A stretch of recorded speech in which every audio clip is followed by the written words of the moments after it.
Social মিডিয়ার ব্যস্ত স্ক্রলে হাসি, আনন্দ আর প্রাণবন্ত উপস্থিতিতে কারিনা কায়সার হয়ে উঠেছিলেন এক পরিচিত মুখ।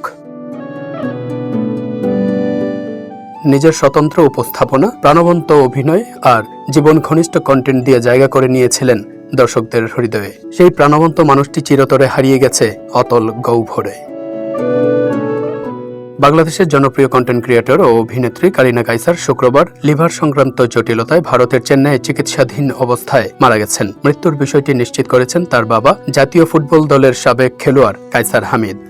আমার মেয়ে কারিনা কায়সার আমার ছেড়ে চলে গেছে।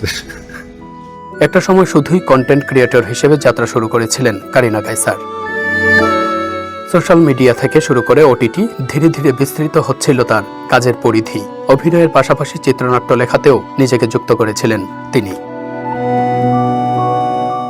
পরিবার সূত্রে জানা গেছে, প্রথমে জ্বরে আক্রান্ত হন কারিনা, পরে তার শরীরে সংক্রমণ ধরা পড়ে। একই সঙ্গে হেপাটাইটিস এ এবং ই জনিত জটিলতায় তার লিভার ফেইলিওর দেখা দেয়। অবস্থার অবনতি হলে তাকে আইসিইউতে নেওয়া হয় এবং পরে লাইফ সাপোর্টে রাখা হয়।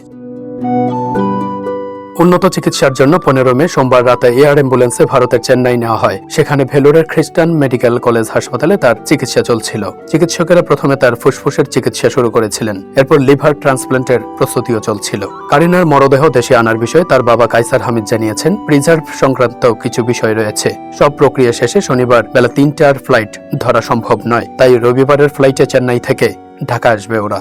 জানা গেছে, বাদ আসর বনানী ডিওএইচএস জামে মসজিদে প্রথম জানাজা অনুষ্ঠিত হবে। এরপর সোমবার বাইতুল মোকাররম জাতীয় মসজিদের দ্বিতীয় জানাজা শেষে মুন্সিগঞ্জ জেলার গজারিয়া উপজেলায় তাকে দাফন করা হবে।